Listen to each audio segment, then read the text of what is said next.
TRS party నాయకులు మనకు నడిపించే నాయకులు ఉన్నారు కనుక మనం తప్పకుండా గవర్నమెంట్ మీద రేపు జరగబోయే లోకల్ బాడీస్ లో కూడా 100% కానీ 100% మన టీఆర్ఎస్ పార్టీని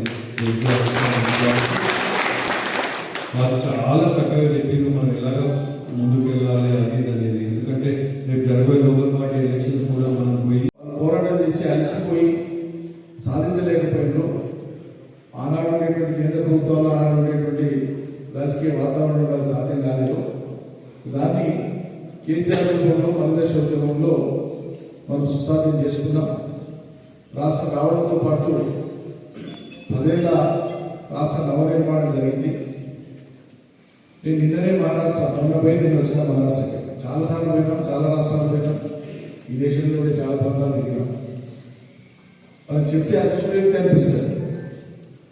ఒకసారి తెలంగాణ నేల మీద తూర్పు నుంచి పడమటికి, ఉత్తరం నుంచి దక్షిణం లేదా దక్షిణం నుంచి ఉత్తరానికి మనం ప్రయాణం చేస్తే చాలు భారతదేశంలో ఉండే ఇతర రాష్ట్రాలకు తెలంగాణకు ఉన్న తేడా ఎంతో ప్రత్యేకత ఎంతో మనకు మీకు ఏ రాష్ట్రం ఈ రకంగా ఉండదు. అంటే ఒక 10 ఏళ్ల కాలంలోనే తెలంగాణను మనం ఇంకా అద్భుతంగా తీర్చిదిద్దినాం అనేటువంటిది ఇతర రాష్ట్రాల కళలు చూస్తే తెలుస్తుంది, కళలు చూస్తే తెలుస్తుంది. కానీ దురదృష్టవశాత్తు ప్రజలు వాళ్ళ మీద జరిగినటువంటి విష ప్రచారం వాటిని నమ్మి కొన్ని భ్రమలు కూడా కొంత అవకాశం కూడా ఉన్నాయి. తప్పు నిర్ణయం తీసుకున్నారు.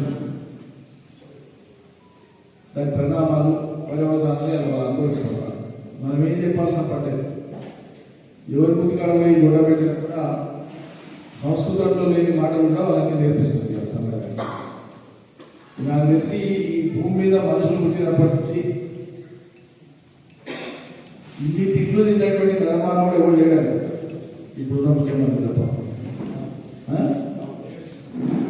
ఇంకో కోసం అన్ని రోజులు నాకు కోసం ఎన్ని రోజు కానీ సమాజం కోపపడి మనిషి మీద ఇంత ఆగ్రహాన్ని వెలిపించడం అనేటువంటిది నేనైతే జీవితాన్ని ఇప్పుడు చూడలేదు.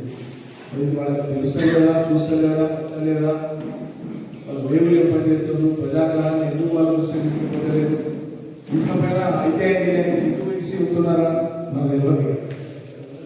కాబట్టి ఈ తరుణంలో మనం జరపతలపెట్టినటువంటి రేపటి ఎల్లుండి జరపతలపెట్టినటువంటి దీక్షా దివస్ కార్యక్రమం సందర్భంగా పార్టీ కొన్ని కార్యక్రమాలు నిర్వర్తించమని చెప్పింది.